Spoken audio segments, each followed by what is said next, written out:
So అక్కడ గిట ఇక్కడ తెలంగాణలో ఎట్లయితే ప్రభుత్వం ఏర్పడిందో కొత్తగా, అక్కడ గిట ఆంధ్ర రాజకీయంలో గిట కొత్త ప్రభుత్వం వస్తుంది.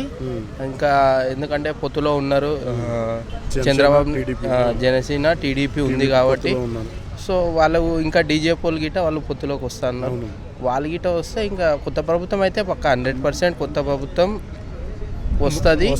వైసీపీ ఓడిపోద్దని అంత నమ్మకం చెప్తున్నారు. దీనికి అసలు వాళ్ళు చేసిన మిస్టేక్స్ ఏంటి, ఏమేమి ఉన్నాయి? మిస్టేక్స్ అంటే మెయిన్ ప్రజలని పట్టించుకోవాలి. సో ప్రజలకి ఏం కావాలనో ఆ సాయం చేయాలి.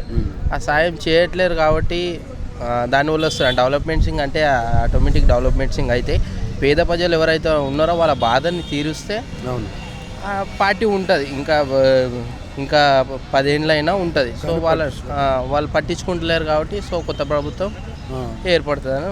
జాబ్ క్యాలెండర్ కూడా వదలలేదు. సరే, దాని గురించి మీ స్పందన ఏంటన్న? జాబ్ క్యాలెండర్స్ వదలలేదు, రోడ్లు బాగలేవు, ఇంకా రౌడీ రాజ్యంగా జగన్ చేస్తున్నారు అనేది కొంతమంది చెప్పుకుంటున్నారు. దీనిపై అవునన్నా, ఇప్పుడు ఇక్కడ తెలంగాణలో కొత్త ప్రభుత్వం ఏర్పడ్డ తర్వాత అన్నీ బయటకు వస్తున్నాయి.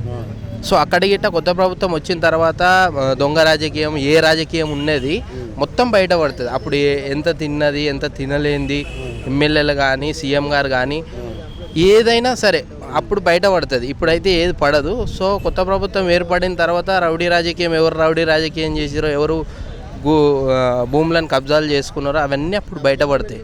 సో ప్రభుత్వం మారుతేనే అప్పుడు ప్రజలు గిట డిసైడ్ అయి ఉన్నారు. సో మాకైతే జగన్ వద్దు అని అనుకున్నారు, వద్దు అనుకున్నారు. సో ఇక అదైతే మనం ఏం చేయలేం. జనాలే చెప్తున్నారు మాకు వద్దు, ఆయన వద్దు, మాకు ఎందుకు మాకు అంటుండు, మాకు ఏం చేయలేదు మాకెందుకు అంటున్నాడు. సో కొత్త ప్రభుత్వం ఏర్పడితే దొంగలు ఎవరు, లంగలు ఎవరు అనేది మొత్తం బయటపడుతుంది అప్పుడు.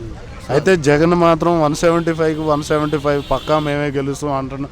ఇంకో పక్క నుంచేమో మామూలుగా ఉన్న ఎమ్మెల్యేని తీసేసి కొత్త వాళ్ళని ఏర్పాటు చేసుకున్నాం. అంటే గవర్నమెంట్ అంతకుముందు సరిగా లేకనే కదా మళ్ళీ కొత్త వాళ్ళని ఏర్పాటు చేసుకుంటాం అని.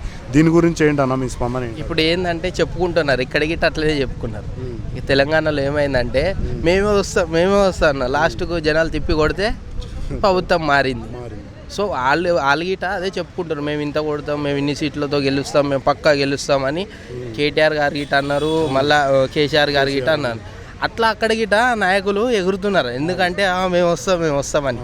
సో ప్రజలు డిసైడ్ చేస్తారు అది అప్పుడు తిప్పి కొడితే మళ్ళీ ప్రభుత్వం మారుతుంది. సో చెప్పుకోవడం వల్ల అంటే ఇప్పుడు ఎవరు గెలుపు వాళ్ళది, అందు గురించే వాళ్ళు చెప్పుకుంటున్నారు.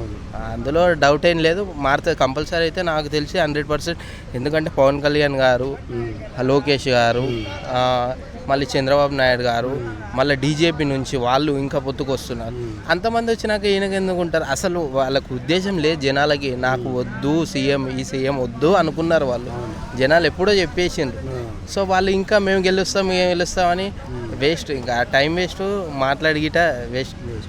అయితే పవన్ కళ్యాణ్ గారు 2 సార్లు ఓడిపోయినా కానీ ఎంత అవమానాలు భరించైనా సరే పార్టీ పరంగా ఇప్పుడు సినిమాలు చేసుకునేవాడు అవి కూడా ఒక ఏపీకి ఏదో చేయాలి నేను పట్టుదలగా నేను నిలబడి ఓడిపోయినా సరే వదిలిపెట్టకుండా మళ్ళీ 5 సంవత్సరాలు కష్టపడి ఎంతో మీటింగ్స్ పెట్టి పబ్లిక్ని పోగేసి జనాల్లోకి కొన్ని అంశాలు తీసుకెళ్ళి ఈసారైనా గవర్నమెంట్ ఫామ్ చేయాలి, పక్కా నేను ఈసారి గెలవాలి అనే ఉద్దేశంతో ఎంతో పోటీ పడుతున్నారు. దీనిపై మీరు ఏమనుకుంటున్నారు? 100% అన్న గెలుస్తాడు. సో ఈసారి 3వ సారి పక్కా గెలుస్తాడు. ఆ గెలుపు అంచుల్లో ఎవరైతే ప్రజలు అనుకున్నారో ఆయన అంతకు ముందుకు ఓట్లు వేయలేదు, గెలవలేదు కదా, ఈయన మళ్ళీ అంటే నిలబడతారో లేదో అనుకున్నాడు. కాకపోతే గట్టిగా 3 సార్లు నిలబడ్డాడు. ఈసారి ప్రజలు ఆదరించడానికి ఉన్నారు. మాకు జగన్ వద్దు, మాకు వీళ్ళే కావాలి, ఎవరు పవన్ కళ్యాణ్ అన్న కావాలి, లేకపోతే టీడీపీ ఇక్కడి నుంచి వాళ్ళన్న కావాలని వాళ్ళు స్పష్టంగా ఉన్నారు. ఈసారి అయితే అన్న కంపల్సరీ గెలుస్తాడు, అందులో డౌట్ లేదు. కొత్త ప్రభుత్వం ఏర్పడుతుంది కంపల్సరీ.